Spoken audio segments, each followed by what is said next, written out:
Welcome back to Anointed Lily TV, my good people. Welcome back to your #1 channel for legit news on politics and many other koko wey dey sup for studies our green white green country, so we be Nigeria. And once again, we don't come back with breaking news, we don't come back with updates, we don't come back with fresh reports wey we go like share give the general public. And the koko now be say many country people still dey in shock. Many country people never still believe their eye.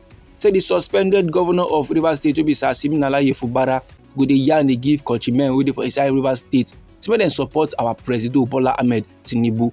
I no be lie, my good people.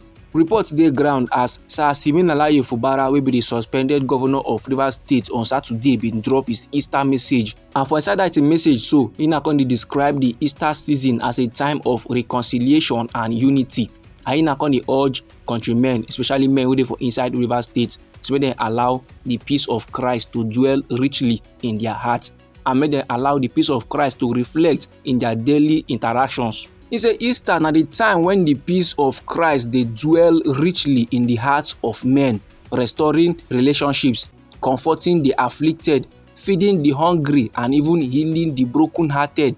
Now, after he yarn plenty about the significance of Easter, he come dey reaffirm his dedication to good governance, and he come dey assure countrymen say Rivers State go continue on course for growth and transformation under his leadership. Then he come dey encourage Rivers State people to sustain their support for the renewed hope agenda of our president, the #1 citizen for this our green white green country, so we be Bola Ahmed Tinubu. So this, my good people, na the controversial message of the suspended governor Siminalayi Fubara of Rivers State. We don make many men now come dey confused for inside the state, and e come make many men dey talk things. And sake of say many men be no believe, many men be no expect say Sim Fubara go dey yarn dey give men say make dem support our president Bola Ahmed Tinubu.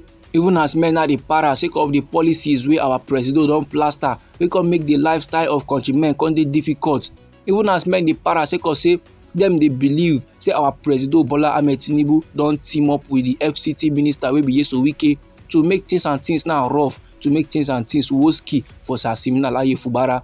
But still on still, the suspended governor still dey yarn dey give men say make dem still support that same president Bola Ahmed Tinubu. Now many come dey talk negative while some come dey talk positive about the matter. Some come dey yarn now say since when wey Siminalayi Fubara become pastor wey come dey preach about reconciliation, to the extent wey be saying come dey urge men to support our president Bola Ahmed Tinubu. Some come still dey yarn say our president Bola Ahmed Tinubu together with the FCT minister wey be RI0USLY, they don humble Siminalayi Fubara. They don make the man now come accept defeat. While some dey yarn say the suspended governor of Rivers State wey be Siminalayi Fubara know all those people now wey dey misinform am.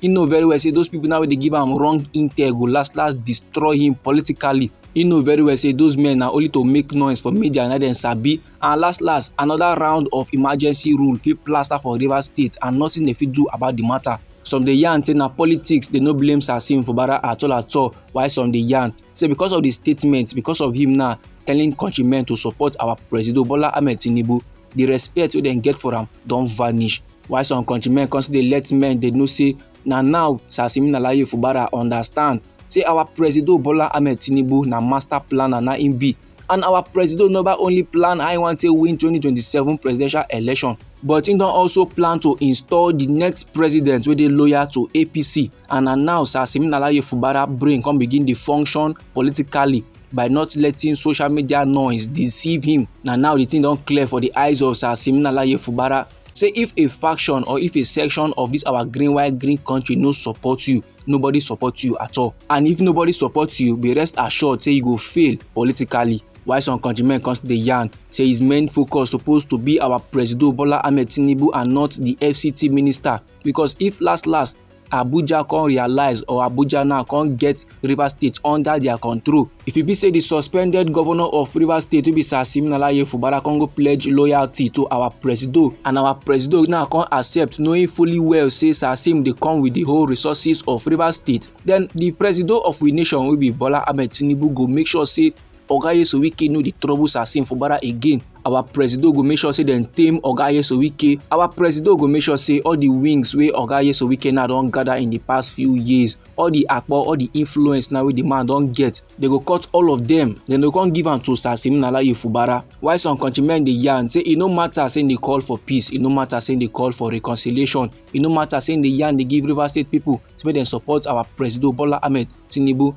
Last im go still betray because men now don know am as man wey dey like keep to agreement. So the Easter message wey im drop na just fallacy, e no mean am at all. Dis my good people na the opinions of many countrymen for inside we nation Nigeria, especially men wey dey for inside Rivers State. And as a country person wey you be, anyhow the Easter message of Siminalayi Fubara be you for body, or if you be say you get contributions about the matter, no let anybody or anything stop you.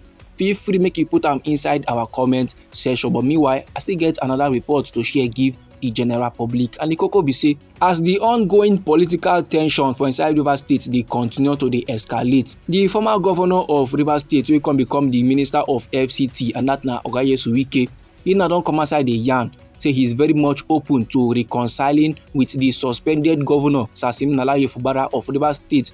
And the reconciliation, the peacemaking na under one condition. Now my good people, no forget, Oga RI0USLY na man wey be say im govern Rivers State from the year 2015 to the year 2023 before he come pass power give his successor wey be Siminalayi Fubara. And normally my good people, these men they be padi before, but unto one or two, sake of one or two disagreements, we come burst out, they come get one kind strong political beef, and that beef so now don lead to the things and things wey dey play currently for inside Rivers State. And now for inside one media parley wey Oga RI0USLY get with tori people, he na come dey yarn the conditions, he na come dey yarn the things and things wey go fit happen before he go forgive, before he go come reconcile with his padi man that year, with his successor, with his political son wey be Siminalayi Fubara. And that one condition no be like say the thing go gas full book, no. RI0USLY now dey yarn say the only way he go fit forgive Sim Fubara na if the suspended governor genuinely show remorse for the things and things wey don play in the past.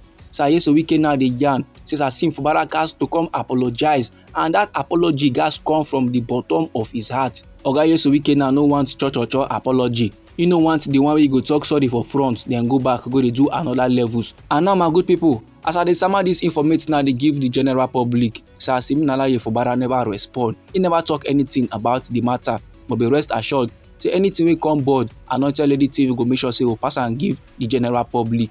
So this na the updates, this na the information wey I wan share give the general public. Anyhow the matter be you for body, or if you be say get contributions about this very particular topic, so no let anybody or anything stop or intimidate you. Feel free make you put down your comment inside our comment section. Once again, now we be Anointed Lady TV, and our hobby now to dey give on our legit news on politics and many other koko wey dey sup for inside this our green country, so we be Nigeria. And if you be say you like this update so and you go like to receive more, then sharply make you subscribe to this channel, and don't forget to put on the notification bell so that as we dey bring more news, they come your side, then go first receive the updates and you go even get them sharp. Now me they come back with more news, me they come back with more reports, me they come back with fresh updates for you, my good people. Try make it no go anywhere.